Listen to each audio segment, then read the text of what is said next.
Hello everyone and welcome back. So in this video, we're going to continue our discussion on recursion, and I'm going to tell you about how we can deal with recursion questions whenever we are given an array or a list. So we'll just straight to Python. I think list also makes a lot of sense. So let us make it list. Now the basic understanding actually remains the same. If you actually will think list or an array, right? It is actually also something which we can break into a smaller problem. Okay. So we have to actually find out ways. We have to find out ways that how we can break a list or basically given an array. So I will be using them interchangeably. You can actually just think that it is a homogeneous, I would say, case, right? So you have to just actually think that how we can handle or make our problem smaller with respect to a list. A very good example of this, which we are also going to do further, is that we can actually check if our arrays is sorted or not and make it even break into different parts, right? So if I've given you a particular list or array, and if somehow, okay, you can check for a single element if that is in correct order, maybe just by checking it's the element on the right or left, then you can actually say and ask Recursion to do the other work. And that is something which I've written as well. Whenever in arrays, we are dealing with a problem that can be broken and individually applied to leftover part, that is making the problem smaller, right? This all is nothing but making the problem smaller. The basic idea of our recursion, we can use recursion there. Okay. Now, majorly, I will also be making sure to do some questions with you. But before that, I want to actually give you an idea that how we divide our list or array, right? So the very first way to divide a particular list or array is that we can actually work on the first element or the last element and let recursion take care of the rest, right? So normally here also the use case is gonna, like the flow or the framework is gonna be the same. We are first gonna get and write a base case. Okay, so majorly that would be around if our size of an array is 0 or 1. Like for example, for a sorted problem, if the size of an array is 0 or 1, then of course that is sorted, right? You don't need to check on that. Then I will actually be picking up one of the elements and I will be working on that. Like for example, let's say if I'm picking up the first element, I will be working on this particular element. We'll check that, okay, if it is smaller than this particular number, because if it is smaller, then that basically means that this is at the right position. And then I can call my recursion and ask it to get the answer for this particular all leftover array, right? The same thing I can actually even do, I can do from my last element as well. So nothing is changing, just I'm working on single element only still. Just that I'm picking up the last element. So I'm able to actually break down my problem. Now, if this particular array will be sorted, this array or list, and I have also made sure that this is also sorted, then I can of course say, right, that the whole array is sorted. Okay. So that is one of the way. The second way actually stems from using the start or the end index. Now the example for this is very good example is binary search, where we actually divide by, I would say, taking a medium. Okay.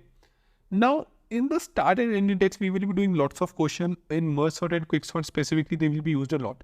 You have to understand one thing, that sometimes it happens that we are dividing our arrays into parts. And this is all I'm just giving you as an introduction. We will of course be doing lots of questions in this particular segment so that you are able to understand each and everything very effectively. Okay.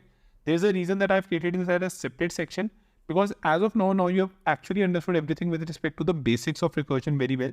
Head recursion, tail recursion, when to call, how to take the base case, PMI, its extended form, and you are good to solve the basic and I would say major questions of your recursion by using that. But whenever we are including list or an array, these are the common techniques which we will be using. Okay. So the second technique is when we use start and end index. So again, this is just us breaking the problem smaller. Okay. And this time I'm just basically asking. So for a very good example can be actually, I would say, your binary search, where I will be first looking at the middle element. Based on that middle element, I cannot take the call if I want to search in this half or this half. Now, to tell my particular function that, okay, how to look at a particular half, I believe that this is a very good point if I'm able to give a start and an index. So I can ask it that, hey, start from here and intro until here. That is something now which will actually be some like way I have broken down my problem and which recursion can work upon. In a very similar way, of course, I can break it down in separate parts as well. So S1, E1, and maybe let's say S2, E2. Okay, something which we are gonna kind of see in merge sort. So don't worry on this. I'm gonna explain you properly, but I'm giving you these techniques, I would say so, because of two reasons. First is you will also be then able to think a little bit on the solution. Okay, because you will be aware that, okay, what are the common frameworks or techniques we follow.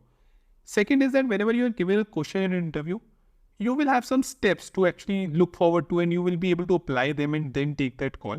So in that way, this is a lot helpful. That is the exact reason, like when I teach you two-pointer, they'll also give you all the different I would say techniques or ways we can actually approach a two-pointer problem. Okay. Now moving forward, the last part is actually very analogous to the second part only, but in this, instead of giving the start and the end index, we will actually be just copying the array, like making a new array. So what I can do is, from this particular thing, I can make a new array and I can then send this particular array. Okay, so let's say if I'm just checking if this is sorted or not, then again I can do this. I can create a new array and send that to my function, and it can return me, okay, if it is sorted or not. So this is actually just, I would say, an extension. Majorly, we will try that we are able to write the second code. I want to teach you about complexity, specifically time and space complexity. So with that, we will learn that why the second implementation is better. And I think you can see the same as well, right? We will be making so many of these arrays. But again, this is also some approach we should be aware of, and that helps you to solve the question a little easily. So in the initial, when we will be solving the question, I might ask you to create a new array or list by basically copying the elements. Of course, it is very easy in Python by just using the slicing, I would say, method. And then we will move to the second part where we are giving the proper start and end index.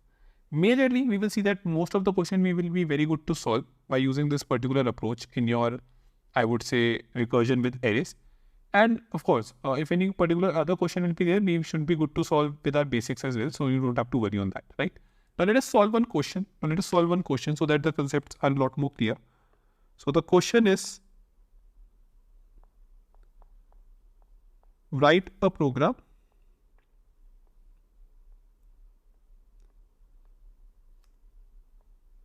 to check if array is sorted. Okay.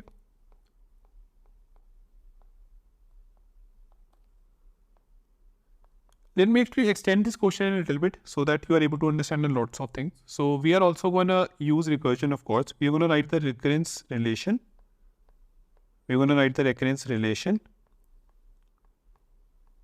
And also make the recurrence, basically recursion tree.